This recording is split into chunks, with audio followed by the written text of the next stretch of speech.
মানে বহু জায়গায় তার একটি জায়গায় আপনাদের দেখাতে পারবো বহু জায়গায় ব্যাপক হারে হয়েছে।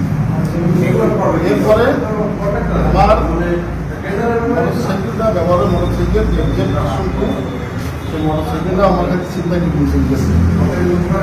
আমার পাশে যেহেতু মানে পাশে বাড়ি, পরবর্তীতে আমার ফ্যামিলি, আমার বাবা, আমার ভাই, আমার এরা আসে, তাদেরও তারা আসে, তারা সব একসাথে আছে, তাদের এখানে আসার মতো না, তাদের অবস্থা খারাপ।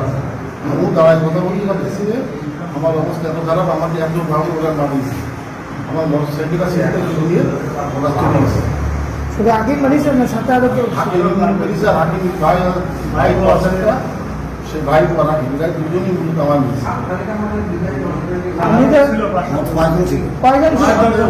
মোট 8-10 ছিল, এই দুজনই আমার সবচেয়ে বেশি মেরেছে। আর 8-10 জন ছিল, তারা কি নাম?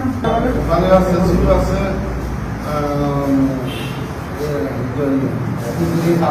আমন্ত্রী ছিল, তারপরে আছে রাইস ছিল, মতি ছিল, আরো এরকম অনেক ছিল। আমাদের তো আমার ব্যাপক মারাত্মক আমার পরিবার এবং আমার মেয়েরা ছোট এই বয়স 13 বছর, এমন মারামারি এইভাবে আছে।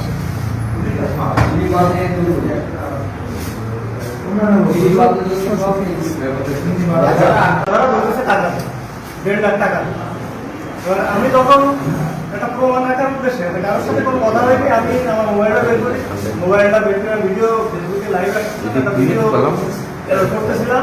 তখন আমার ওরা এসে মারধর করে আমার মোবাইল কেড়ে নেয়। আমার এরপরে আমাকে প্রচুর মারধর করে। আর এই প্রধান আসামি হাকিম, যে দীর্ঘদিন ধরে আমাদের পরিবারের উপর চাপ দিচ্ছে, আমার চাষা আমার অ্যাক্সিডেন্ট করে আবু বকর আবুর হত্যা এবং এটা পুলিশ আছে। কিন্তু আমরা হামলা আশঙ্কা করতেছিলাম, নিশ্চয়ই কোনো হামলা আমাদের উপরে হতে পারে। আমার উপরে এই জন্যই বেশি রাত। আর আমার শ্বশুরকে নিয়ে একটু প্রতি কোনোদিন জন্য কেউ খারাপ কেউ যেন না পারে। আমার চাপের বলেছিল অনেক মেয়েরা, তার পরিবারের জন্য চাপ না আসে। তারপরেও আজকে আমরা এই চাপের সম্মুখীন। এখন নিরাপত্তাহীনতা আমরা নিরাপত্তাহীনতা বুঝছি। হাকিম বলেছে আমাকে